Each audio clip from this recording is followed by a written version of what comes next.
car before we get it. Whoa! Oh, the handling balance. The steering is so direct. Oh, my goodness. I'm doing 106. I better slow down. I guess you could say a 911 is a high-powered rifle. This is a 30-aught shotgun. This thing is just as brutal and as powerful and as deliciously ugly as a vehicle can be. I have driven this thing faster than I should, harder than I should, braked harder than I should, scared up just about every passenger I've had, and it's taken it and asked for more. I know what you're thinking. You want to know what life is like at the cockpit of a Corvette Z06 for a week. Let's be honest, a standard C6 Corvette, 420 horsepower, 0 to 60 in a little over 4 seconds, that's nothing to laugh at. That's Ferrari territory already. But when you're in the Z06, those guys tip their hat. Been having that all week long and it's been a lot of fun. And what are the differences? How can you be a Z06 spotter? First off, special venting in the front. You've now got a 7-liter aluminum engine inside here. Another visual difference, bigger fenders, bigger wheels all the way around. These quarter panels, carbon fiber, expensive. Come along the side, functional vent to pull heat away from these brakes. And when you drive this car, you use the brakes a lot. Keep on passing through, gets wider here again, 325 series tires. Continue along the back. Everybody knows that this little spoiler is absolutely necessary because top speed of this vehicle is 198 miles per hour. This little bit at that speed produces several hundred pounds of downforce to keep the rear end being in the rear. And lastly, Corvette's standard is to have a targa type roof. Usually this is a removable piece, but on the Z06, in order to get even better weight balance and strength and rigidity, magnesium. Chevrolet did not pull any punches this time.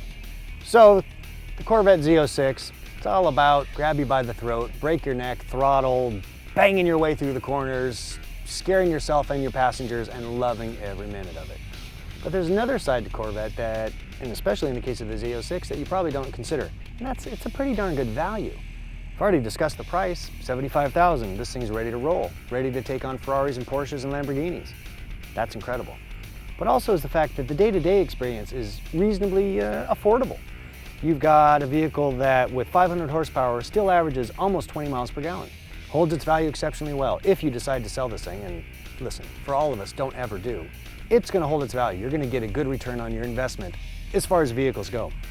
Let's be honest, there are more Chevrolet dealers across this great land of ours than probably are even necessary. Whereas if you're buying a Ferrari to be able to keep up with this car, or a 911 Turbo, or a Lamborghini Gallardo, and you break down on your high-speed run with your buddies out in Death Valley, you're screwed. You're gonna be trucking that vehicle into who knows where, 1,000 miles away to the closest dealer. Chevy dealer on every corner.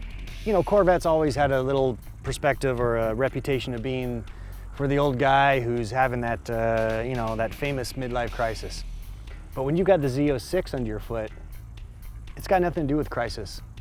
And here's another way to look at potential ownership of a Corvette Z06. It's so fast, it's so powerful, and so agile, and such amazing braking power that I found in my week of driving around busy LA freeways that I was able to avoid a lot of accidents. Things started looking sketchy up ahead, I needed to get out of the way, dropped a third, gone, you disappear. So, you know, maybe there's a safety story here that most people don't consider. Creature comfort-wise, this vehicle's got all the points it needs as just the basic standard price of entry into this class of vehicle. You got a great satellite navigation system, you got OnStar, you got a 6-disc changer, Bose audio system, subwoofer in the back, comfortable seats, good quality leather, feel a little bit flimsy. Some of the plastics don't feel so solid. It is a Chevrolet after all, but for 75 grand, it's what you can do when you turn this thing on. All this stuff just fades away. Oh yeah. So to be competitive in the American marketplace with Ferraris and Porsches and Lamborghinis, it's unfortunately a lot of it's based on 0 to 60, just how fast you can do it. Chevrolet lists this vehicle to do 0 to 60 in under 4 seconds. Car and Driver's done it in 3.7. Motor Trend's done it in 3.8. Wonder what I can do. Oh, what a sound. We're gonna set this up to do it right. First off, in the traction control mode, I'm gonna go to competitive driving. Next, I'm gonna get the timer up.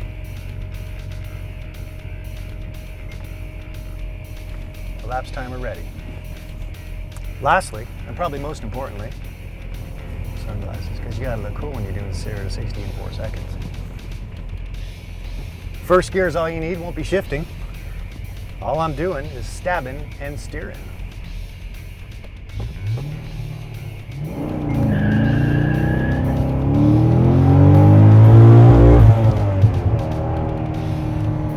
Well, I don't know if you heard the noise there, but we got a little wheel spin, which probably took some of the time out, unfortunately. Competitive driving mode does allow you to wheel spin because a real driver wants to be able to control it from the rear at times. Therefore, I've got a time of 4.21. I'm not super impressed with that, but again, I did lose some time in wheel spin. But wait a minute, what am I saying here? Just a few years ago, 0 to 60 in 4.2 was the space of legend, was a $200,000 vehicle. And I've just done it in a Corvette Z06 for $75,000. That's value. And that's fun.